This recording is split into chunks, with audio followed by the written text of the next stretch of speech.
بسم اللہ الرحمن الرحیم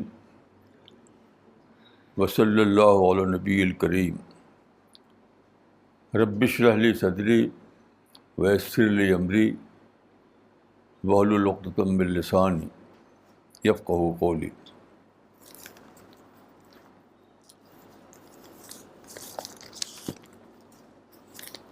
دیکھیے، یہ میرے ہاتھ میں آج کا ٹائمس آف انڈیا ہے، یعنی 14 جون 2015۔ آج 26 شعبان ہے، یعنی چند دن رہ گئے ہیں روزہ کے شروع ہونے میں۔ تو اس نسبت سے انہوں نے میرا ایک مضمون اس میں شائع کیا ہے، جس کا ٹائٹل ہے رمضان اسپرٹ، اور سیکنڈ ٹائٹل بنایا انہوں نے گیو واٹ یو کین۔ میں سمجھتا ہوں کہ بہت ہی صحیح ٹائٹل ہے رمضان کے بارے میں۔ رمضان سچ پوچھے تو بھوک کی اسپرٹ اصل نہیں ہے، اصل یہ گیونگ اسپرٹ ہے۔ گیونگ اسپرٹ یعنی بھوک کے معنی کہ آپ نے دن میں کم کھانا، یعنی 24 گھنٹے میں روزانہ کا معمول جو ہے اس سے کم کھانا لیا۔ تو کم کھانا کیوں لیا؟ اس لیے کہ آپ کو دینا ہے، خود کم لینا، دوسرے کو دینا، یہ ہے گیونگ اسپرٹ۔ تو رمضان اصل میں گیونگ اسپرٹ کی ٹریننگ ہے۔ یہ بات ایک حدیث سے معلوم ہوتی ہے جو صحیح البخاری میں آئی ہے۔ آپ جانتے ہیں کہ صحیح البخاری جو ہے اصح الکتب بعد کتاب اللہ مانی جاتی ہے۔ تو اس میں ایک لمبی روایت ہے رمضان کے بارے میں۔ تو اس کا ایک ٹکڑا یہ ہے کہ کانا رسول اللہ صلی اللہ علیہ وسلم اجود بالخیر من الری المرسلہ، یعنی رسول اللہ صلی اللہ علیہ وسلم رمضان کے مہینے میں خیر کے لیے بہت فیاض ہوتے تھے، یعنی جیسے تیز ہوا کی طرح، جیسے ہوا گزرتی ہے تیزی کے ساتھ، ویسے ہی آپ فیاض ہوتے تھے خیر کے معاملے میں۔ یعنی اتنا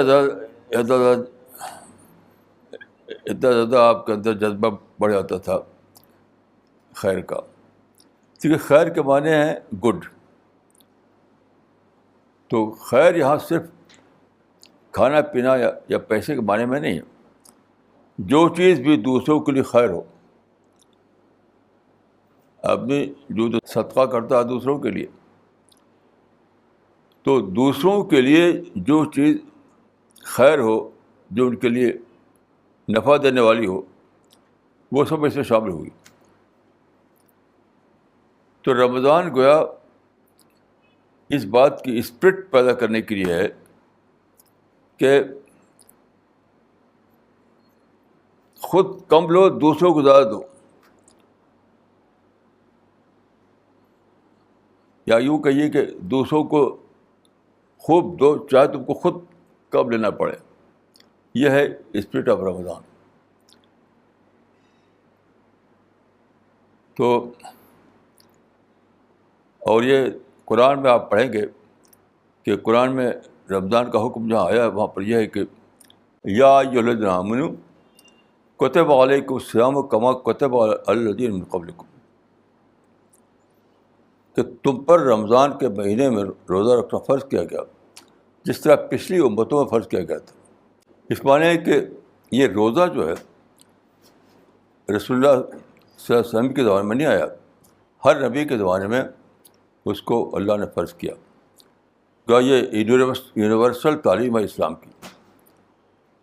تو یہ یونیورسل تعلیم کی اصل یہ نہیں کہ بھوکا رہنا، اصل چیز گیونگ اسپرٹ کے ساتھ دنیا میں رہنا، یہ سمجھنے کی بات ہے۔ کل میرے پاس ٹیلی فون آیا امریکہ سے، کچھ لوگوں نے پوچھا کہ ہمیں کوئی نصیحت کیجیے۔ تو میں نے کہا میں دو بات کی نصیحت کروں گا، ایک معرفت اور دوسری دعوت. معرفت اور دعوت. معرفت کا مطلب کیا ہے؟ خود سچائی کو جاننا. جتنے بھی ذرائع ہیں جاننے کے کہ کائنات میں غور و فکر، قرآن میں غور و فکر، حدیث کا مطالعہ، صحابہ کی زندگی کا مطالعہ، تدبر کرنا، تو ان سب طریقوں کو استعمال کر کے معرفت حاصل کرنا، اللہ کی معرفت، سچائی کی معرفت. اور دوسری دعوت. دعوت کے معنی کیا ہے؟ جو چیز آپ نے دریافت کی ہے اس کو دوسروں تک پہنچانا، دوسروں کے لیے نفع بخش بننا. یہ دو چیز ہے دین میں. تو یہ جو رمضان کا مہینے میں روزہ رکھنا ہے، اس میں دونوں چیزیں شامل ہیں. دونوں چیزیں شامل اس لیے ہیں کہ رمضان کی عبادت میں ایک آپ بتایا گیا ہے کہ زیادہ سے زیادہ قرآن کی تلاوت کرنا، زیادہ سے زیادہ قرآن کی تلاوت کرنا اور اپنے کو ڈسٹریکشن سے بچانا. تو یہ کس لیے؟ تدبر کے لیے، غور و فکر کے لیے. یعنی ڈسٹریکشن سے اپنے کو بچانا، جس کی آخری صورت ہوتی ہے اعتکاف. ڈسٹریکشن سے بچانا کس لیے ہوتا ہے؟ تاکہ آپ کا تھنکنگ پروسیس صحیح طریقے سے جاری رہے. رمضان میں بتایا گیا ہے کہ غیر ضروری چیزوں مشغول مت ہو، بیکار کام مشغول مت ہو، یہاں تک کہ کسی سے جھگڑا بھی مت کرو، تم کو اس میں غصہ آ جائے اور لوگ برا کرنے لگو. تو ہر اس چیز سے اپنے کو بچاؤ جو تم کو ڈسٹریکٹ کرنے والی ہے. تو ڈسٹریکٹ کرنے والی کا مطلب کیا ہے؟ اس کا مطلب ہے کہ جو تم کو تدبر، تفکر سے ہٹانے والی ہو. یہ ہے اسپرٹ رمضان کی. تو دعوت اور تو معرفت اور دعوت دونوں رمضان کے اسپرٹ شامل ہیں. یہ تو ظاہری صورت اس کی ہے کہ آپ نے صبح سے شام تک کھانا پینا چھوڑ دیا، یہ ظاہری صورت ہے، یعنی فارم ہے اس کا. لیکن اسپرٹ کیا ہے اس کو جانیے. ہر چیز کی ایک ظاہری صورت ہوتی ہے، ایک اسپرٹ ہوتی ہے. جیسے قربانی کے لیے آیا ہے کہ لن ینال اللہ لحومها ولا دماؤها ولکن ینالہ التقوی منکم. قرآن میں آیت آئی ہے قربانی کے بارے میں کہ اللہ کو تمہاری قربانی کا گوشت اور خون نہیں پہنچتا، تمہارا اپنا جو تقوی ہے، تمہارا اپنے اندر جو اسپرٹ ہے وہ پہنچتی ہے اللہ تعالیٰ کو. یہ رمضان کے بارے میں حدیث آئی ہے کہ جس شخص نے رمضان کو اس کی اسپرٹ کے ساتھ روزہ نہیں رکھا تو اس میں حدیث میں آیا ہے کہ اللہ کو اس کی حاجت نہیں کوئی چھوڑا بھوکا رہے اور پیاسا رہے. اللہ کو اس کی حاجت نہیں کہ آدمی کہ وہ بھوکا رہے اور پیاسا رہے. تو اصل اہمیت اسپرٹ کی ہے ہر چیز میں. حدیث میں آتا ہے کہ انما الاعمال بالنیات. یہ نیت کا لفظ جو ہے یہ لوگوں کو کلیئر نہیں ہے، پتہ نہیں کس چیز کو نیت سمجھتے ہیں. نیت معنی اسپرٹ. انما الاعمال بالنیات کا معنی ہے کہ عمل کا دارمدار اسپرٹ پر ہے. یہ جو انٹرنل کنٹینٹ کہیے اس کو، ایک ہے خارجی فارم، ایک ہے داخلی کنٹینٹ. تو اور انما الاعمال بالنیات کا مطلب یہ ہے کہ اعمال کا جو کرائیٹیرین ہے جج کرنے کا، تو یہ نہیں کہ اس کے فارم میں کتنے آپ نے اہتمام دکھایا، یہ نہیں ہے. کس اسپرٹ سے آپ نے وہ کام کیا، یہ ہے انما الاعمال بالنیات کا مطلب ہے کہ اسپرٹ کے اعتبار سے جانچا جائے گا، نہ کہ فارم کے اعتبار سے. تو یہ معاملہ رمضان کے روزے کا ہے کہ اس کو بھی اسپرٹ کے اعتبار سے جانچا جائے گا، نہ کہ فارم کے اعتبار سے. تو اسپرٹ یہی ہے کہ آپ زیادہ سے زیادہ اپنے کو غیر ضروری مشغولیتوں سے بچائیں اور تدبر تفکر کی عبادت کریں، قرآن کا مطالعہ کریں. یہ ہے اس کا ایک پہلو کہ آپ معرفت حاصل کریں، اللہ کی معرفت، سچائی کی معرفت، جنت کی معرفت، فرشتوں کی معرفت، وحی کی معرفت، یہ حاصل کریں. زیادہ سے زیادہ آپ کا وقت اسی میں لگے. اور دوسری چیز جو ہے وہ دعوت ہے. تو جو رسول اللہ کے بارے میں جو حدیث میں نے پڑھی آپ کے سامنے کہ آپ ہوا سے زیادہ تیز ہو جاتے تھے خیر کے لیے، یعنی رمضان کے زمانے میں آپ کی جو اسپرٹ ہوتی تھی دوسروں کو فائدہ پہنچانے کی، وہ بہت بڑھ جاتی تھی. تو دیکھیے دوسروں کو خیر پہنچانا یہ ایک تو ہوتا ہے مال سے، کھانے پینے کی چیزیں دینے سے، لیکن یہ صرف ایک پہلو ہے. اس سے زیادہ بڑا پہلو یہ ہے کہ آپ ان کو وہ سچائی بتائیں لوگوں کو، جو سچائی ان کو جنت میں داخل کرنے والی ہو. یعنی وہ سچائی جو ان کو جنت میں داخلہ دے، اٹرنل جنت ہے اس میں داخلہ ملے، وہ زیادہ بڑی بات ہے، زیادہ بڑی بات ہے. تو اس معنی کہ مالی صدقہ بھی بلا شبہ ایک خیر ہے، لیکن اس سے زیادہ بڑا خیر یہ ہے کہ آپ لوگوں کو دعوتی صدقہ دیں. دعوتی صدقہ اس سے زیادہ بڑی کوئی چیز نہیں.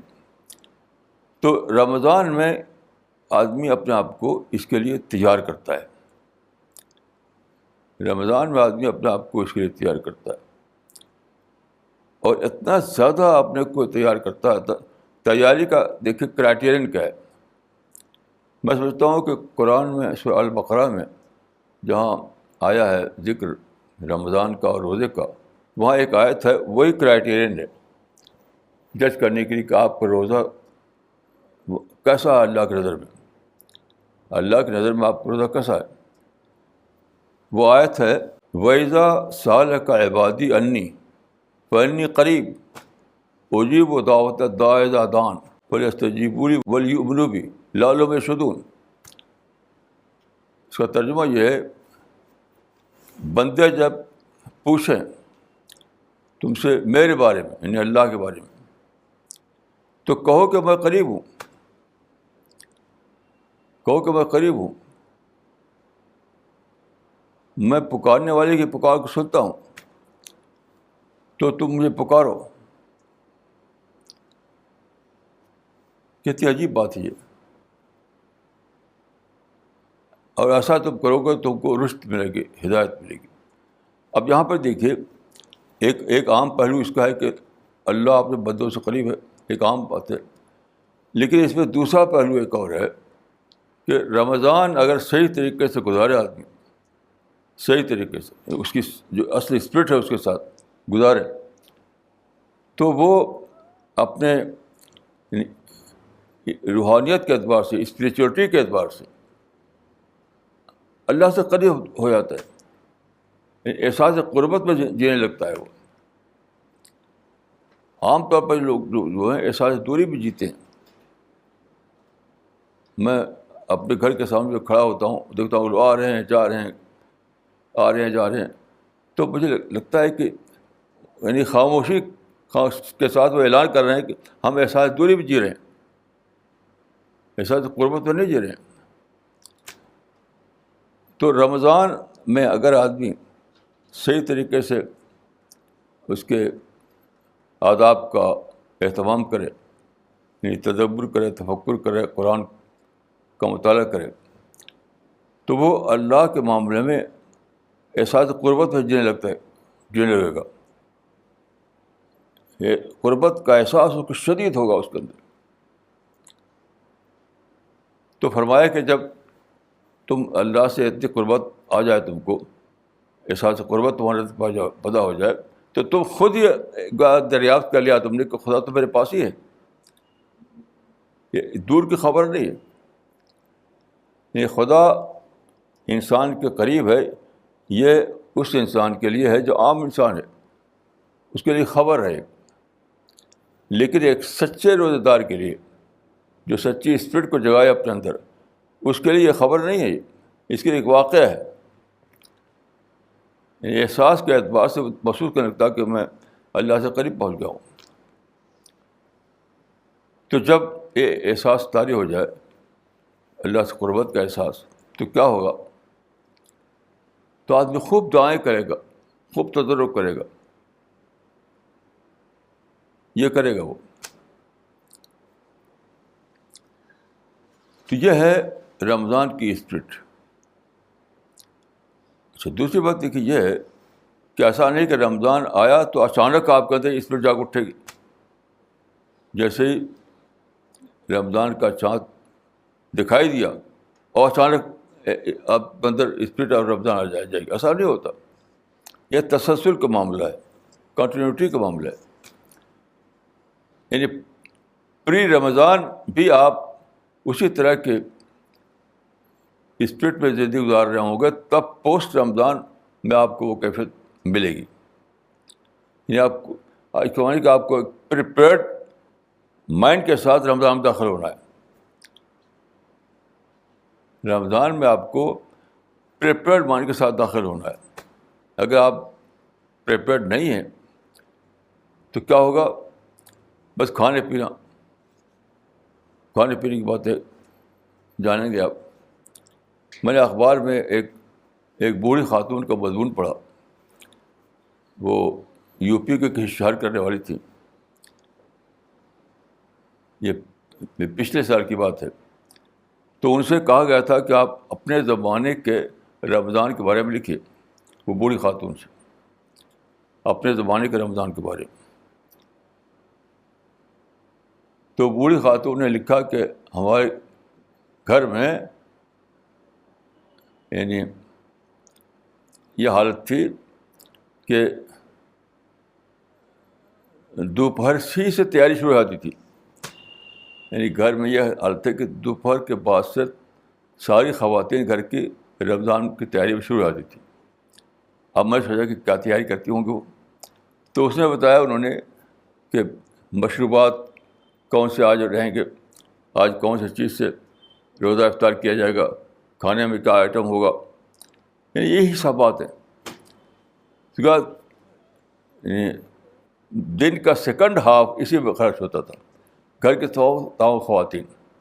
اور یہ بات نہیں, ایک کی بات نہیں ہے, یہ سب کی بات ہے. یہ سب کا گھر کی خواتین کے لیے روزہ جو ہے اسی لیے ہے کہ وہ شام کے کھانے میں کیا کیا آئٹم ہو اس کی تیاری کریں. گھر کی خواتین کے لیے. تو یہ فارم کا اہتمام ہے. فارم کے اہتمام سے کچھ نہیں ہوتا. وہی آیت یہاں بھی صادق آتی ہے کہ تاریخ قوانی کا گوشت اور خون نہیں پہنچتا اللہ کو, بلکہ دل کا تقویٰ پہنچتا ہے. ایسے میں کہوں گا کہ رمضان کے بارے میں آپ کا کھانے پینے کا اہتمام نہیں پہنچتا. کیا افطار میں کے لیے آپ نے کھانے میں کیا کھایا, سحری میں کیا کھایا, یہ نہیں پہنچتا, بلکہ دل کا تقویٰ پہنچتا ہے. ایک مرتبہ ایک صاحب کیا میں رمضان میں چند دن ٹھہرا, ایک شہر کی بات ہے. تو میں نے ایک عجیب غریب منظر دیکھا.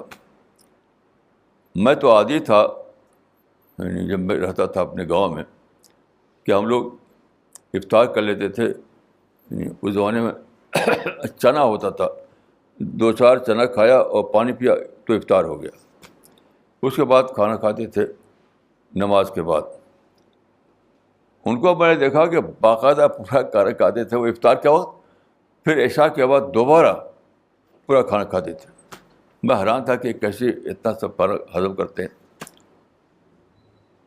نتیجہ کیا ہو کہ اتنے موٹے ہو گئے کہ جہاں تک مجھے معلوم ہے ان کا انتقال بھی ہو گیا, حالانکہ اسے چھوٹے تھے مجھ سے وہ. تو مردوں کے لیے اور عورتوں کے لیے رمضان آنے کے معنی کھانے پینے کا اہتمام کرو. یہ رمضان نہیں ہے. رمضان دینے کا اہتمام کرو، اپنا لینے کا اہتمام نہیں. کھانے کا اہتمام مانے کہ آپ لینے پر سارا فوکس کر رہے ہیں، مجھے ملے مجھے ملے مجھے ملے. اور رسول اللہ صلی اللہ علیہ وسلم طریقہ تھے کہ دونوں دوسروں کو پہنچے دوسروں کو پہنچے دوسروں کو پہنچے. تو ایک لفظ میں یہ کہوں گا کہ رمضان ٹیکنگ اسپرٹ کے لیے نہیں ہے، گیونگ اسپرٹ کے لیے. آج کل جو ہے مسلمانوں میں رمضان وہ ٹیکنگ اسپرٹ کے لیے، میں کیا کھاؤں کیا پیوں کیا ساری کروں کیا افطار کروں، یہ سارا اسی پہ سوچتے ہیں وہ، یہ ٹیکنگ اسپرٹ. لیکن رسول اللہ صلی اللہ علیہ وسلم کی جو حدیث میں نے سنائی آپ کو وہ یہ کہ رسول اللہ گیونگ اسپرٹ میں جیتے تھے، دوسروں کو کیا دے دے وہ. تو میں یہ عرض کروں گا کہ رمضان کے مہینے میں ہم کو چاہیے کہ سوچ کر اور قرآن حدیث کا مطالعہ کر کے دعوت کی پلاننگ کریں. دعوت ایک ایک ایک ایک منصوبہ بند کام ہے. دعوت اناؤنسمنٹ کا نام نہیں ہے. دعوت یہ بھی نہیں کہ کچھ کتابیں آپ بانٹتے مسجد میں کھڑے ہو کر کے، یہ بھی دعوت نہیں ہے. نہیں، دعوت نام ہے پلاننگ کا. یعنی آپ اپنے آڈینس کو سمجھیں کہ لوگ کے درمیان آپ کو پیغام پہنچانا ہے، ان کے مائنڈ سیٹ کو پڑھیں، اس کے لحاظ سے پلاننگ کریں، اس کے لحاظ سے کیا کتاب دینا ہے، کیا پیغام دے رہا ہے ان کو، اس کو سمجھیں. تو دعوت ایک منصوبہ بند عمل کا نام ہے. دعوت کوئی اناؤنسمنٹ کا نام نہیں ہے. کچھ لوگ یہ سمجھتے ہیں، بہت ہی عجیب عقیدہ مسلمانوں میں ہے، بہت عقیدہ. عام طور پر مسلمانوں کا مزاج یہ ہے کہ دعوت مسلمانوں کے اوپر فرض نہیں ہے. دعوت مسلمانوں کے اوپر فرض نہیں ہے.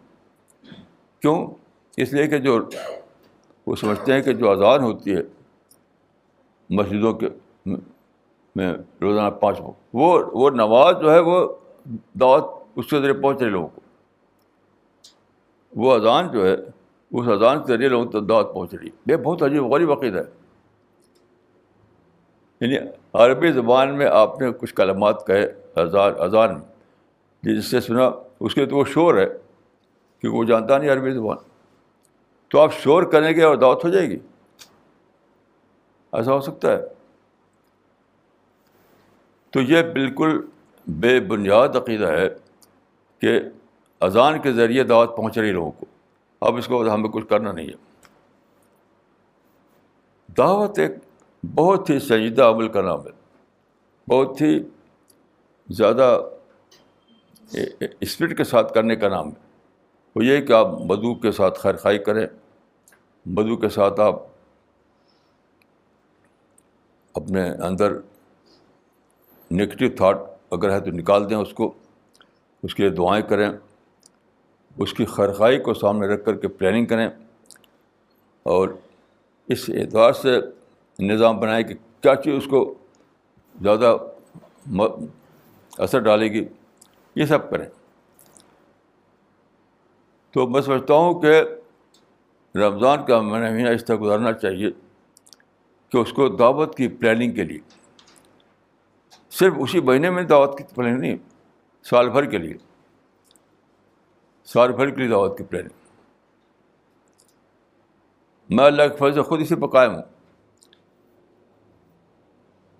جو اخباروں میں خبریں آتی رہتی ہیں ٹیررزم کی، وائلنس کی، اسلام کے نام پر تشدد کی، آپ جانتے ہیں باقاعدہ میڈیا میں آتا رہتا ہے، اس کو یہ لوگ جہاد کہتے ہیں. تو میں بہت دنوں سے سوچ رہا تھا کہ اس پر کچھ بہت ہی ایک مؤثر کتاب لکھی جائے. بہت پڑھا میں نے. تو میرے مطالعے میں کوئی کتاب ایسی نہیں ملی جس کو میں اس کا ترجمہ کر دوں یا اس کو چھاپ کے پھیلاؤں. تو میں نے خود ایک کتاب لکھی. اللہ کے فضل سے وہ کل ہی اس کتاب کا آخری چیپٹر تیار ہوا ہے. اس کتاب کے 51 چیپٹرس ہیں، 51، 51، اور اس میں اس کا نام ہے پیس دا سمم بونم. ابھی وہ انگلش میں ہے، وہ انشاءاللہ اس کے بعد عربی میں اور اردو میں چھاپی جائے گی. پیس دا سمم بونم. اس وقت جو میری پلاننگ تھی وہ مکمل ہوئی ہے کل. پیس دا سمم بونم یعنی پیس سب سے بڑا خیر ہے. سمم بونے کا مطلب ہوتا ہے گریٹسٹ گڈ، کہ پیس سب سے بڑا گڈ ہے، سب سے بڑا خیر ہے. تو اس میں نے مختلف پہلوؤں سے 51 چیپٹرس میں اس بات کو واضح کیا ہے کہ پیس کتنی بڑی چیز ہے. اور میں دیکھ قرآن کی جو آیت ہے الصلح خیر، اس کا مطلب یہی ہے کہ صلح خیر ہے. صلح کیا ہے؟ صلح کے معنی پیس. تو خیر کے بارے خیر بارے سمم بونم، گریٹسٹ گڈ. تو پیس از دا گریٹسٹ گڈ، یہ قرآن کا کانسیپٹ ہے. الصلح خیر، پیس از دا گریٹسٹ گڈ، پیس از دا سمم بونم. تو میں اس کتاب کا جو ٹائٹل میں نے رکھا ہے وہ سچ پوچھتے قرآنی ٹائٹل ہے. یعنی اس کو عربی میں کہیں تو اس کا ہوگا الصلح خیر، انگریزی میں کہیں تو کہے گا پیس از دا سمم بونم.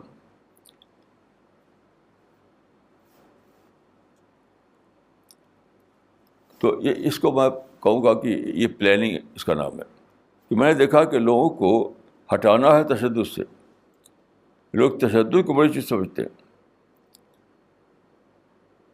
سب سے بڑی چیز، کیونکہ قدیم زمانے سے روایت چلی آ رہی ہے کہ سب سے بڑی چیز شمشیر کی طاقت ہے. ہر کے شمشیر زند سکہ بنامش خانم. یہ فارسی کی لائن ہے، ہر کے شمشیر زند سکہ بنامش خانم.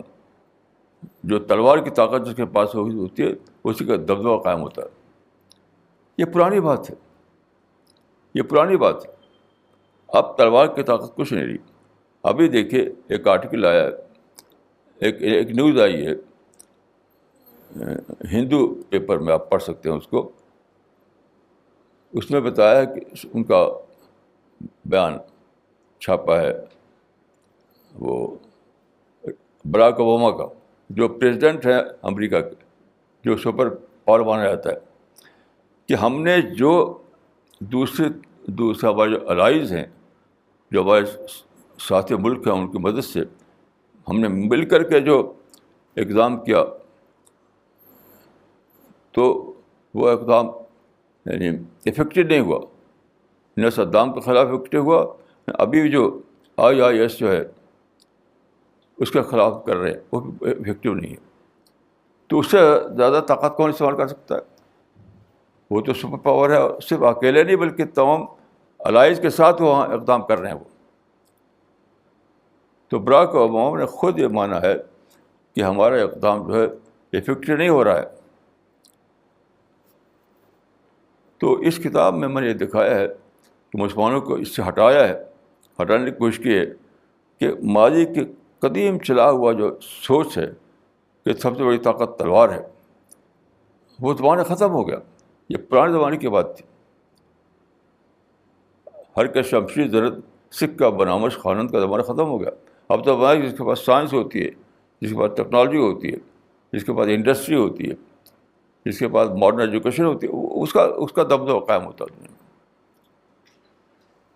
اس طرح میں نے چاہا کہ ان کا ذہن تشدد سے ہٹے اور پرم دعوت کی طرف، پرم دعوت کو زیادہ بڑی بات سمجھیں اور پرم دعوت کا کو اختیار کریں. تو اس میں نے ایک واقعہ بھی نقل کیا ہے کہ جب میں فلسطین گیا تھا تو میں نے دیکھا کہ کچھ بچے کورس کے انداز میں ایک گانا گا رہے ہیں، ہلما نقاتل فإن القتال سبیل الرشادی. وہاں بڑوں نے ان کو یہ گانا دیا ہے. یہ بچے خود نہیں گانا بنایا ہے، بچوں نے یعنی بڑوں انہیں یہ گانا دیا کہ ایسے گاؤ، ہلما نقاتل فإن القتال سبیل الرشادی. آؤ ہم لڑیں، آؤ ہم جنگ کریں، کیونکہ جنگ ہی سے کامیابی ہوتی ہے. تمہارے کہا کتنا الٹا گانا یہ. اب زمانہ وہ آ گیا ہے کہ حلم سالم حلم سالم فإن السلام سبیل الرشاد، کہ آؤ ہم پیس کا طریقہ اختیار کریں، اور ہم پیس کا طریقہ اختیار کریں، کیونکہ پیس سے کامیابی ہوتی ہے. لیکن ہزاروں سال سے جو ذہن چلا رہا ہے ابھی مسلمانوں پر اسی کا غلبہ ہے، اس سے باہر نہیں آیا وہ، کہ تلوار کو بڑی طاقت سمجھتے ہیں. حالانکہ وہ دور ہی ختم ہو گیا.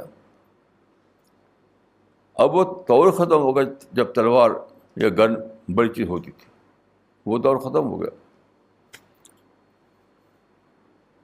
تو اس کتاب کے ذریعے میں نے کوشش کی ہے کہ مسلمانوں کے ذہن کو ہٹایا جائے اس مزاج سے کہ گن کلچر، بم کلچر سے وہ کچھ حاصل کر سکتے ہیں. نہ اب تک کچھ حاصل ہوا ہے، نہ آئندہ کچھ حاصل کر سکیں گے. تو آپ سب لوگوں سے میں کہوں گا کہ آپ اپنے حالات کے لحاظ سے پلاننگ کریں، پلاننگ، منصوبہ بندی، کہ آپ دنیا کو کیا دے سکتے ہیں، دنیا کو کیا خیر آپ دے سکتے ہیں. یعنی خیرخواہی کے تقاضے کے تحت یہ پلاننگ ہونی چاہیے. یعنی آپ کو نفرت کو ختم کرنا پڑے گا، آپ کو انتقام کو ختم کرنا پڑے گا، شکایت کو ختم کرنا پڑے گا. شکایت، مسلمانوں کو ہر ایک سے شکایت ہے، ہر قوم سے شکایت. ان کے پرچے پڑھیے، ان کے جلسوں میں جائیے تو بس شکایت اور پروٹیسٹ. اس کو آپ جب ختم کریں گے تب ایسا ہوگا کہ آپ مبنی بر خیر پلاننگ کر پائیں گے، اور تب وہ چیز ہوگی جو لوگوں کو اپیل کرے. آج کے زمانے میں کوئی آپ کے گن اور بم سے متاثر والا نہیں ہے. اس کے اندر وہ طاقتیں ختم ہو چکی ہے جو پہلے ہوا کرتی تھی. پہلے مسلمانوں نے ایک لمبی مدت تک، تقریباً 1000 سال تک تلوار کے زور پر حکومتیں قائم کی، خود انڈیا میں بھی. لیکن وہ دور اب ختم ہو گیا. وہ دور کی بات تھی، ان کے تلوار میں جو طاقت تھی وہ دور کی بنا پر تھی. یہ بھی دیکھیں بہت بڑی غلطی ہے. آپ کتابیں پڑھیں مسلمانوں کی جو کتابیں لکھی ہوئی ہیں، تو اس میں وہ دکھائیں کہ کمال، یعنی اس کا یعنی مجاہدین کمال، کہ تلوار کے زور پر انہوں نے عالم کو فتح کر ڈالا. مثلاً دیکھیے، ایک عرب شاعر تھے، ان کا نام تھا زرکلی، 20 سنچری کے شاعر تھے وہ. انہوں نے ایک شعر کہا سارے عرب میں پھیلا وہ، ہاتھ صلاح الدین ثانی تنفینہ جدتی الدین اور شبہ الدینہ، کہ دوبارہ صلاح الدین لاؤ ہمارے پاس، دوبارہ صلاح الدین ایوبی کو دوبارہ لاؤ اور دوبارہ مارکا گرم کرو. وہ یہ لوگ جانتے نہیں کہ دوبارہ آ کر کچھ نہیں ہونے والا ہے. وہ جو مسلمانوں کو تلوار کی طاقت سے جو کامیابی ہوئی وہ زمانے کی وجہ سے ہوئی. وہ زمانہ تھا، اب وہ زمانہ ختم ہو گیا. اب تلوار کے دور میں کچھ نہیں ہونے والا ہے. ایک زمانہ تھا کہ نپولین نے کہا تھا کہ اگر مجھے 1,00,000 افغانی فوجی مل جائیں، 1,00,000، تو میں شاید دنیا فتح کر ڈالوں. اب وہی افغانی لڑ پھر تو رہے ہیں، کیا فتح کیا انہوں نے. وہ دور تھا ایک جب نپولین نے ایسا کہا تھا، جب مسل پاور کی اہمیت ہوا کرتی تھی. آج مسل پاور کی اہمیت نہیں ہے. آج تو ٹیکنالوجی ہے، سائنس ہے، ماڈرن تھاٹ ہے، وہ چاہیے. تو میں سمجھتا ہوں کہ آنے والا جو رمضان ہے اس میں ہم ایک نئی پلاننگ کریں دنیا کو خیر دینے کی. ایک نئی پلاننگ، دنیا کو کیا خیر دے سکتے ہیں ہم، دنیا کو کیا گڈ ہم دے سکتے ہیں. کیونکہ مسلمان وہ ہے جو نافع ہو، گیور. مسلمان کو دنیا کا گیور ممبر بننا ہے، دنیا کی سوسائٹی کا گیور ممبر، ٹیکر نہیں. واما مائنڈ ہو ناس فیم کو پلر. تو میں سوچتا ہوں کہ آنے والے رمضان میں ہم کو یہ چاہیے، اور میں اللہ کے فضل سے خود اس میں شریک ہوں، کہ ہم یہ سوچیں کہ ہم دنیا کو کیا دے سکتے ہیں. دنیا کو آپ انڈسٹری کے ساتھ کچھ نہیں دے سکتے, دیاسرائی بھی نہیں دے سکتے آپ, اور کارواجات کہاں دیں گے. کل میں نے ایک عرب اسکالر کی ایک تقریر پڑھی. انہوں نے لکھا ہے کہ اس میں کہا تھا انہوں نے کہ ہم کو مغرب کے سامان کا بائیکاٹ کرنا چاہیے.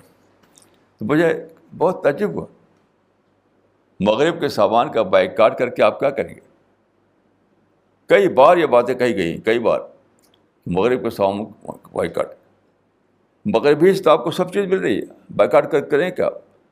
جو آدمی تقریر کر رہا تھا, میں نے سوچا خود اس کے جیب میں جو موبائل ہوگا وہ مغرب پہ دین ہے, اس کا جو کپڑا پہنے ہوگا وہ مغرب پہ دین ہے, جس لاؤڈ اسپیکر بول رہا ہوگا وہ مغرب پہ دین ہے.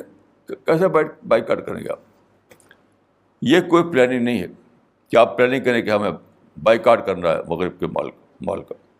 نہیں, انہیں دینا ہے. آپ ایسے لٹریچر تیار کیجیے جو ان کے اسلام کی سچائی کو ان پر ببرہن کرے, ان کو اسلام کی سچائی کو ماننے والا بنائے. مارنے کاٹنے سے کیا فائدہ, مال کاٹ سے کیا فائدہ؟ یعنی ایک لطیفہ عرض کروں گا, جب کارٹون چھپا تھا ڈنمارک کے پرچے میں, تو مسلم کنٹریز میں یہی نعرہ اٹھا تھا. ڈنمارک جو ہے وہ وہاں ملک پروڈکٹ بہت ہے وہاں پر. ڈنمارک میں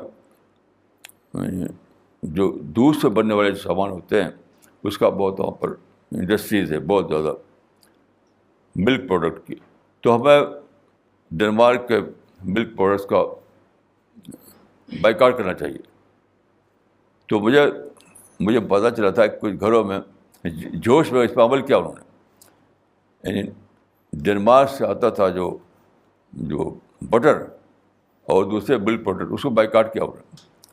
تو چند دن کے بعد ان کے بچوں نے کہا ہمیں یہ نہیں کھانا, دوسرے ملکوں کے منگوا کے گھر میں فریج میں رکھ دیا انہوں نے, دوسرے ملکوں کے ملک پروڈکٹس. تو بچوں نے کہا ہمیں نہیں کھانا, ہم تو وہی چاہیے, ہمیں وہی ڈنمارک والا چاہیے, کیونکہ سب سے اعلیٰ کوالٹی کا ہوتا ہے ڈنمارک کا. تو کیا ہوا, ماں باپ جو تھے انہوں نے سرنڈر کر دیا. جو بچوں نے کہا وہی کرنے لگے. تو ایسا یعنی ریڈیکولس ہے ایسا نعرہ دینا جو چلنے والا نہ ہو. جو نعرہ چلنے والا نہ ہو تو ریڈیکولس ہے. کیا آپ ہوائی پر نہیں اڑیں گے؟ کیا آپ کار پر نہیں بیٹھیں گے؟ کیا موبائل استعمال نہیں کریں گے؟ ہر چیز تو وہیں سے آتی ہے. وہیں انہیں کی ٹیکنالوجی ہے جو اگر دوسرے جگہوں پہ سامان بن رہا ہے تو وہ انہیں کی ٹیکنالوجی ہے, انہیں کا ایکسپرٹ ہے. تو میں یہی کہوں گا کہ اس بار ہم میں ہر شخص کو رمضان میں یہ اسپرٹ جگانا ہے, یعنی گیونگ اسپرٹ. اب دنیا کو کیا دیں؟ تو میں عرض کروں گا کہ ہمارے پاس دینے کے لیے صرف ایک چیز ہے, وہ ہے آئیڈیالوجی, توحید کی آئیڈیالوجی. ہمارے پاس کچھ نہیں ہے دینے کے لیے, کیونکہ سارے ٹیکنالوجی تو انہیں کے, ہر چیز انہیں سے لیتے ہیں. سارے مارکیٹ, سارے سابق سیکٹر انہیں کی ٹیکنالوجی سے بھرے ہوئے ہیں. لیکن ایک چیز ہمارے پاس وہ ہے جو ان کے پاس نہیں ہے, وہ ہے آئیڈیالوجی, آئیڈیالوجی آف ٹروتھ. ہمارے پاس یہ چیز موجود ہے. تو ہمیں اسی کی پلاننگ کرنا چاہیے, دعوت کی پلاننگ. قرآن کو ہر زبان میں ترجمہ کر کے اس کو پہنچانا, سیرت رسول پہ کتاب لکھ کر کے یعنی پیسفل انداز میں اس کو لوگوں تک پہنچانا ہر زبان میں. تو ہماری جو پلاننگ ہوگی وہ آئیڈیالوجی بیسڈ ہوگی. یہ نہیں کہ مال کا بائیکاٹ کریں اور ان کے خلاف مضامین چھاپیں, ان کے خلاف تقریریں کریں. یہ کوئی پلاننگ نہیں ہے. دیکھیے جو پلاننگ چلنے والی نہ ہو, جو افیکٹو نہ ہو, وہ پلاننگ نہیں ہے. کوئی بھی دوسری پلاننگ تو مسلمان بہت کر چکے, وہ افیکٹو نہیں ہوئی. تو جو منصوبہ عمل میں نہ آ سکے, مطلب رزلٹ جو چاہتے ہیں آپ وہ رزلٹ اس سے نہ نکلے, تو وہ منصوبہ نہیں تھا, وہ پلاننگ نہیں تھی وہ. تو میں سمجھتا ہوں کہ ہمارے پاس صرف ایک ہی چیز ہے, وہ ہے آئیڈیالوجی آف توحید. ہمارے پاس جو محفوظ قرآن ہے, محفوظ سنت رسول ہے, یہ چیزیں ہمارے پاس ہیں. صحابہ کی زندگیوں کی شکل میں ہمارے پاس بہت بڑی تاریخ ہے. تو اس کی بنیاد پر ہمیں پلاننگ کرنا چاہیے, اس کی بنیاد پر. اور اس کی دنیا کو اسی کا انتظار ہے, آج کی دنیا کو اسی کا انتظار ہے. ہم اس کا سوال کوئی اور چیز دنیا کو نہیں دے سکتے. تو آج کا جو اخبار ہے اس میں اسی عنوان کے تحت بڑا مضمون چھپا ہے کہ رمضان اس لیے کہ گیونگ اسپرٹ لوگوں کے اندر آئے, گیونگ اسپرٹ. اور خود رسول اللہ صلی اللہ علیہ وسلم کا جو نمونہ ہے اس سے یہی ثابت ہوتا ہے. جیسا کہ میں نے بخاری کی روایت آپ کو سنائی کہ رسول اللہ صلی اللہ علیہ وسلم رمضان کے زمانے میں خیر دوسروں کو دیں, اس کے لیے آپ ہوا کی طرح تیز جاتے تھے. تو لوگ اس کو یعنی خیر کو صرف صدقہ کے معنی میں لیتے ہیں, یعنی مالی صدقہ یا کھانے پینے کا صدقہ, وہ اس کا ایک پہلو ہے. حدیث میں لفظ خیر ہے, روٹی کا لفظ نہیں ہے. تو خیر کو آپ اس کے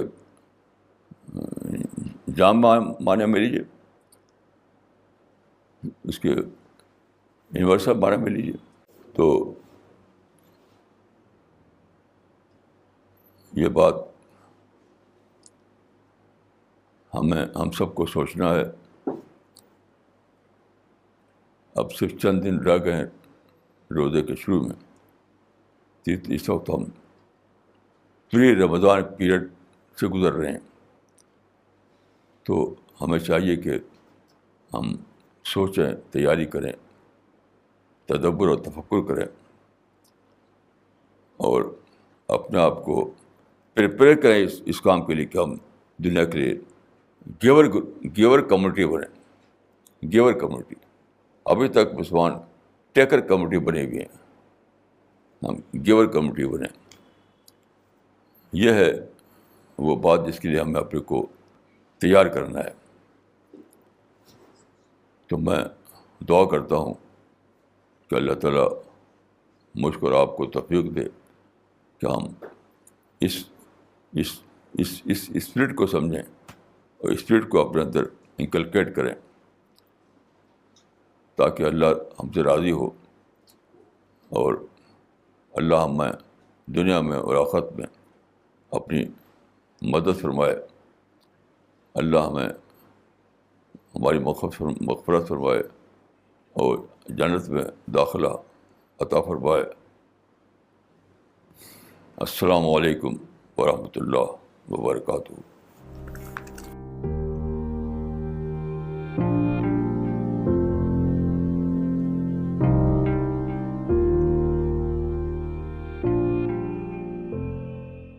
We are starting with the question answer session now.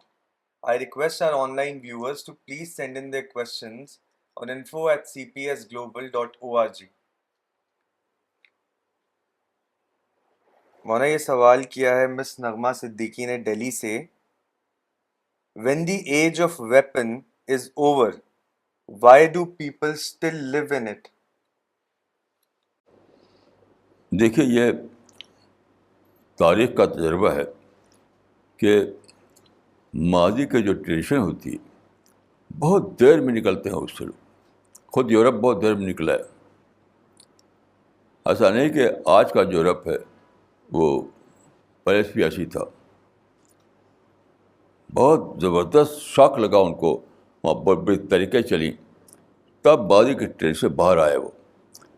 جو مسلمانوں میں ابھی یہ پروسیس صرف شروع ہوا ہے, ابھی زیادہ یعنی مکمل انداز میں نہیں چلا کہ ماضی کے ٹریڈیشن سے باہر آئیں. یہ سب چیزیں ٹرائبل ایج کی ٹریڈیشن ہے. ٹرائبل ایج میں کیا ہوتا تھا کہ یہ سمجھتے تھے کہ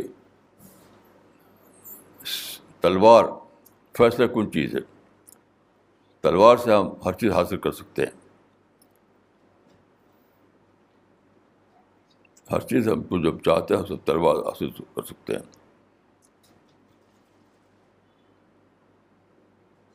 تو اسی ٹریڈیشن میں ابھی تک مسلمان جی رہے ہیں, اور اس کی ٹریڈیشن جینے کی وجہ ہے کہ ہماری کتابوں میں اسی چرچا ہے, مسجدوں میں اسی کی تقریریں ہوتی ہیں.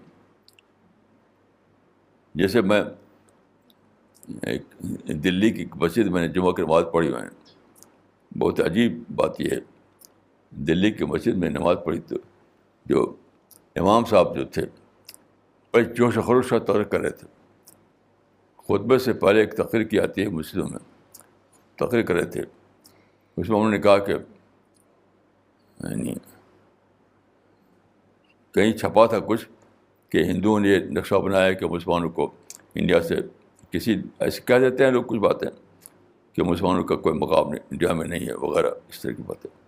تو بڑے جوش سے کہہ رہے تھے کہ ہم نے اس ملک پر 800 سال تک حکومت کی ہے, ہمارا کیسے کچھ بگاڑ سکتا ہے.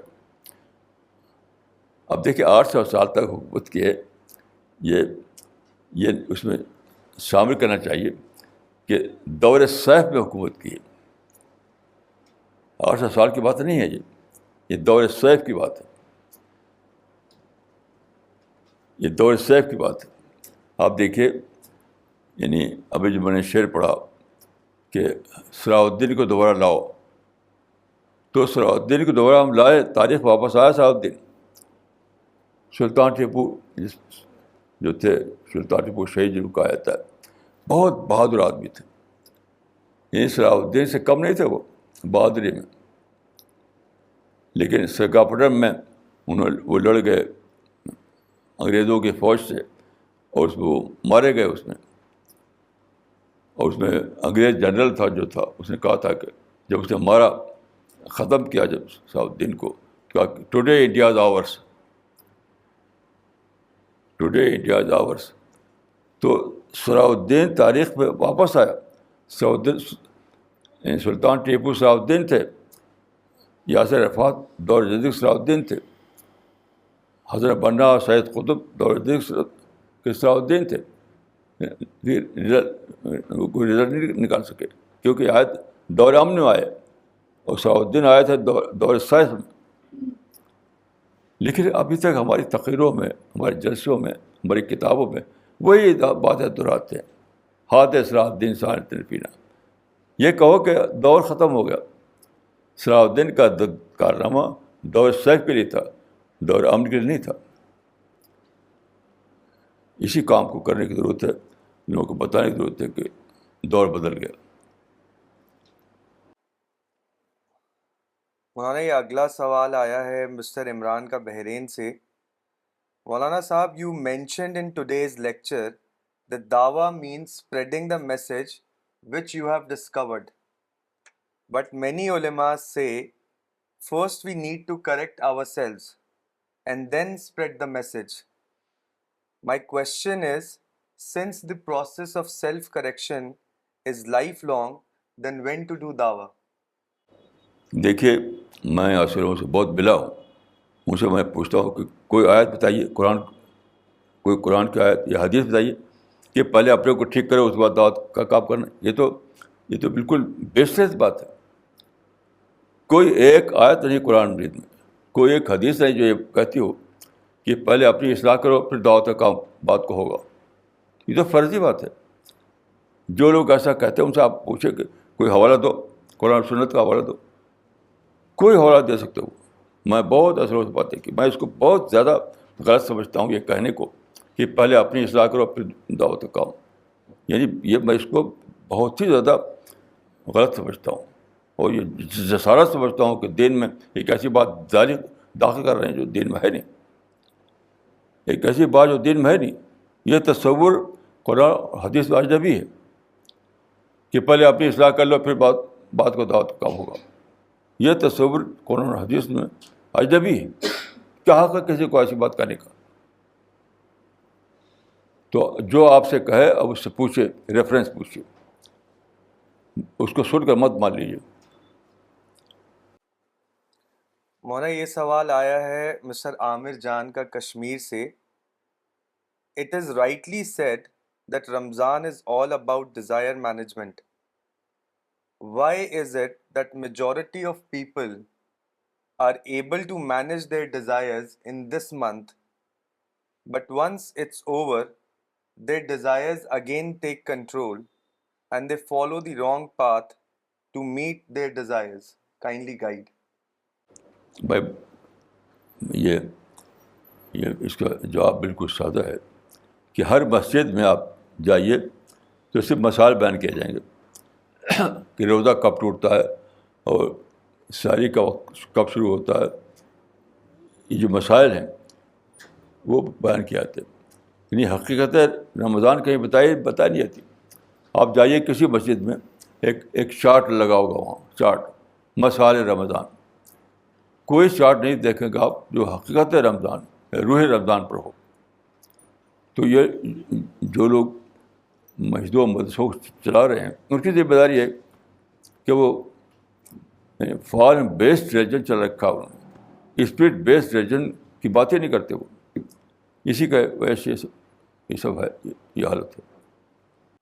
مولانا یہ اگلا کمنٹ اور کوشچن ہے مسٹر دانش فضل کا لکھنؤ سے. تھینک یو مولانا صاحب for giving us such a valuable thought provoking gift for Ramzan, that is giving spirit. Today I really discovered the spirit of Ramzan. ان کا سوال ہے, while in the state of tadabbur we might go astray because of less knowledge of Islam. So how can we save us from unauthentic distracting things? بھائی اس کا تعلق knowledge سے نہیں ہے. ہر انسان کے پاس نیچر ہے, کانشنس ہے, سوچنے کی طاقت ہے. بس وہی کافی ہے سوچنے کے لیے, وہی سوچنے کے لیے کافی ہے.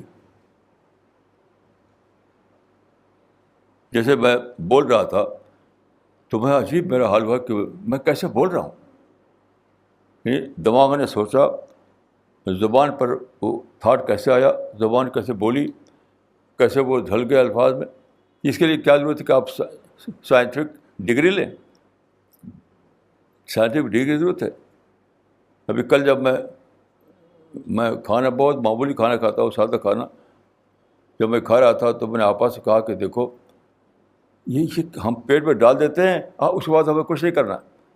اپنے آپ ہی ایک فیکٹری چل جاتی ہے جو اس کو طرح طرح کے سیل میں تبدیل کرتی ہے. خون بنتا ہے, گوشت بنتا ہے, ناخن بنتا ہے, بال بنتا ہے. اس کے لیے سائنٹیفک ڈگری کیا ضرورت ہے؟ یہ عقل جو ہے اس کو کہتے ہیں عقل عام, کامن سینس. دیکھیے تدبر ہوتا ہے کامن سینس کے ذریعے سے, ڈگری کے ذریعے سے نہیں. اسی لیے جو بڑے بڑے ڈگری یافتہ ہیں ان کا تدبر ہے ہی نہیں. بڑے بڑے ڈگری یافتہ کا میں نے تدبر نہیں پایا. آپ بھی ڈھونڈ لیجیے. تدبر ہوتا ہے کامن سینس کے ذریعے سے, اور کامن سینس آپ کو خالق کی طرف سے ملتا ہے, خالق کی طرف سے. یہ بالکل غلط سوچ ہے کہ ڈگریوں والے سوچ تدبر کر سکتے ہیں. ڈگری والے تدبر کرتے ہی نہیں, کیونکہ وہ ٹیکنیکل نالج ان کو ہوتی ہے, فنی نالج ہوتی ہے, فنیات میں پھنسے رہتے ہیں وہ. یہ سوچ میں بالکل بیسلس سمجھتا ہوں ایسی سوچ کو. مولانا اگلا سوال آیا ہے مسٹر آصف کا ممبئی سے. مولانا صاحب, many of my Muslim friends, they spend lavishly in iftar.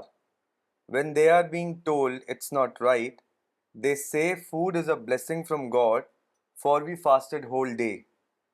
Maulana Sahab, how Muslims in such a situation can inculcate the spirit of Ramzan? دیکھیے یہ باتیں جو لوگ کہتے ہیں ان سے آپ قرآن حدیث کا حوالہ پوچھیے. یہ تو اپنی بات کہی انہوں نے, اپنی بات کہی انہوں نے.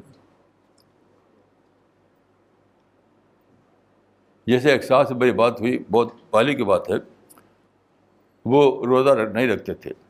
تو انہوں نے کہا اللہ کے فضل سے آپ کو سب چیز ملا ہوا تو ہم روزہ کو رکھیں. روزہ وہ رکھے جس کو کھانے پینے نہ ملتا ہو.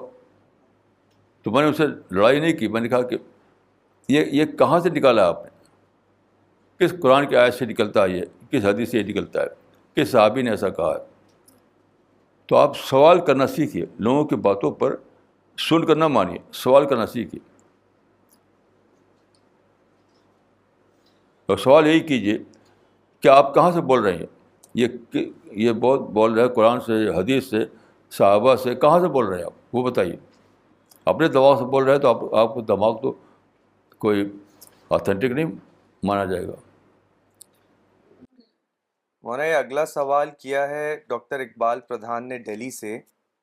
مولانا آج کل مسلمانوں کے کچھ گھر اگر کسی غیر مسلم کالونی میں بن جاتے ہیں تو مسلم وہاں نماز پڑھنے کی جگہ ہوتے ہوئے بھی باقاعدہ مسجد قائم کرنا چاہتے ہیں. قرآن اور حدیث کی روشنی میں اس پر روشنی ڈالیے.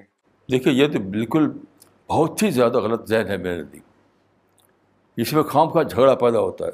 مسجد بنائیں گے, پھر لاؤڈ اسپیکر لگائیں گے, پھر شور کریں گے اور نفرتیں پیدا ہوں گی. ایک مصیبت.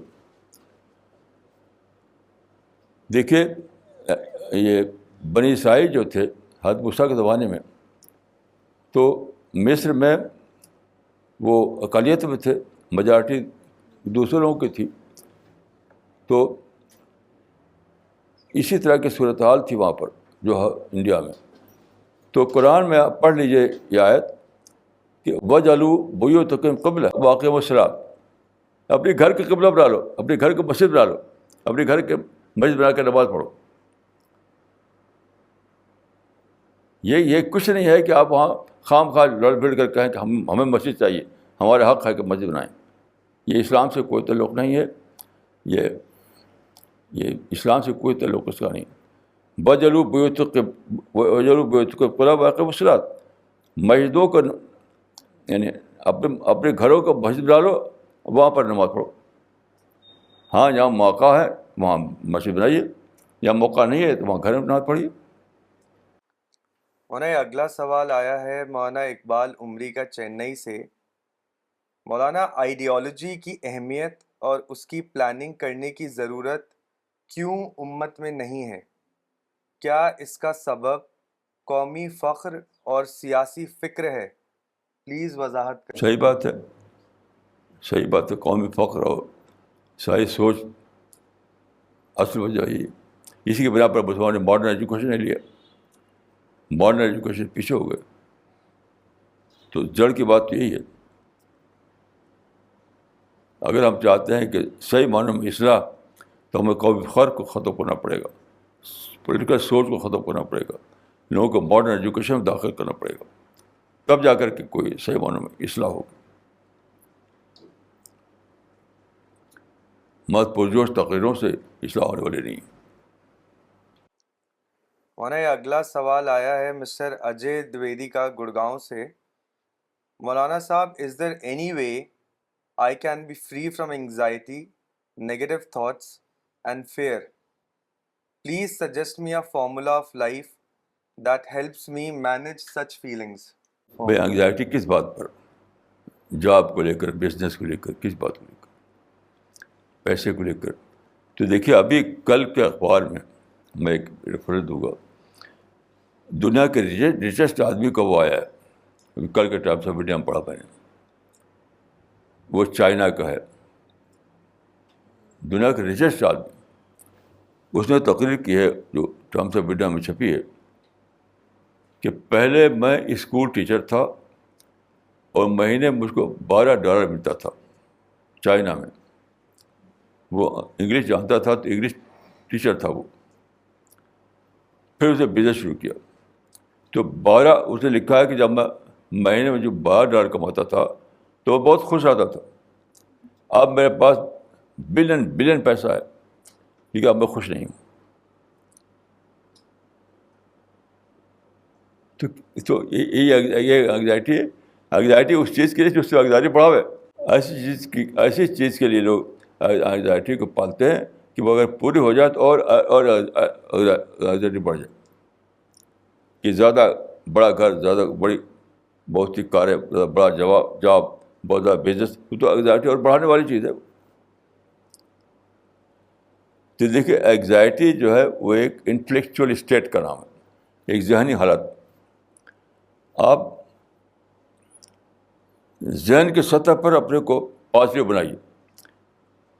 باہر کی سطح پر آپ سوچیں گے، باہر کوئی انگزائٹی کا سبب نکال کر اس کو دور کرنے کی کوشش کریں گے تو اس سے انگزائٹی دور ہو لے نہیں ہے. مثلا میں ہوں، دیکھیے میں کوئی انگزائٹی نہیں، کیونکہ ہر انگزائٹی جو ہوتی ہے کسی ایکسٹرنل ریزن سے ہوتی ہے، انٹرنل ریزن سے نہیں ہوتی. تو بس بتاؤ چلو بھائی یہ بھی ٹھیک ہے، میرے پاس اگر فلاں چیز نہیں ہے تو بھی ٹھیک ہے، پیسہ کم ہے تو بھی ٹھیک ہے. میں امریکہ میں ایک صاحب کا قصہ میں نے بتایا ہوگا آپ کو پہلے کہ ایک صاحب کا وہ لے گئے، میں کہیں گیا تھا کسی پروگرام میں، تو ہوٹل میں ٹھہرا تھا، تو وہ ہوٹل سے اٹھا کر اپنے گھر لے گئے مجھ کو. وہ پیسے والے آدمی تھے. تو بہرحال میں نے دیکھا کہ وہ بہت خوش رہتے ہیں. عام طور پر امریکہ میں کسی کو خوش نہیں پایا میں نے، عام طور پر وہی انگزائٹی والے پائے میں نے. وہ خوش تھے. تو میں نے واچ کیا ان کو، تو میری سمجھ آیا کہ انہوں نے ایک وہ فارمولہ پکڑ لیا کہ چلو یہ بھی ٹھیک ہے، جو بھی ہو جائے چلو یہ بھی ٹھیک ہے. مثلاً ایک دن میں نے ان سے کہا کہ چلیے کل ہم امریکہ کے کسی پارک میں چلیں گے. کہا ٹھیک ہے. تو پروگرام بن گیا. اگلے دن صبح کو وہ اپنا تیار ہو کر آئے، کپڑا پہن کر تیار ہو کر آئے کہ چلیے. تو میں نے کہا بھائی میرا موڈ نہیں جانے کا ہے. تو کیا کہتے ہیں، چلو یہ بھی ٹھیک ہے. تو سب سے اچھا فارمولہ ہے، جو ہے اس کو چلو یہ بھی ٹھیک ہے. تو انگزائٹی ذہن میں پیدا ہوتی ہے اور ذہنی میں ختم کر سکتے ہیں آپ. انگزائٹی مائنڈ میں پیدا ہوتی ہے اور مائنڈ میں ختم کر سکتے ہیں اس کو. اگر وہ جو تھے امریکہ میں، کیسے آدمی آپ ہیں، آپ کی وجہ سے میں نے پروگرام سب کینسل کر دیا، آج میں نے سب کو پروگرام کینسل کر کے تیار ہوا کہ آپ سے جاؤں گا، اور آپ یہ ایسا کر رہے ہیں، کل کیوں نہیں بتایا؟ تو ایسا نہیں کیا انہوں نے کہا چلو یہ بھی ٹھیک ہے. سب سے اچھا فارمولہ یہی ہے. مولانا انہی کا اگلا سوال ہے، مولانا آپ نے بتایا اصل چیز تقویٰ ہے، یہ تقویٰ کیا ہے؟ تقویٰ اسپرٹ کا نام ہے. تقویٰ کوئی مسٹیریس چیز نہیں ہے. اسپرٹ یعنی ایک ہوتا ہے فارم، ایک ہوتی ہے اسپرٹ. تو جو لوگ عام طور پر لوگ بس فارم کو جانتے ہیں، اس فارم کے پیچھے جو اسپرٹ ہے اس سے بےخبر ہے. مثلاً روزہ ہے، روزے میں یہی جانتے ہیں کہ ہمیں لینا ہے، یہ کھانا، یہ پانی، وہ سامان، یہ چاہیے مجھے تاکہ خوب کھائیں سحری کے وقت، تاکہ بھوک نہ لگے. تو یہ لینا ہے.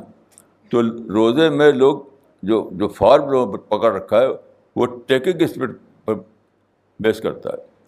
دوسرا جو میں نے عرض کیا وہ گیونگ اسپرٹ، دوسروں کو دینا. تو ہر چیز میں ایک فارم ہوتا ہے، ایک اسپرٹ ہوتی ہے. اسلام کی جتنی بھی تعلیمات ہیں، جتنی بھی ٹیچنگ ہے، سب اسپرٹ کے اعتبار سے ان کی امپورٹنس ہے، فارم کے اعتبار سے نہیں ہے. مولانا یہ اگلا کمنٹ آیا ہے شفیع ڈار صاحب کا کشمیر سے.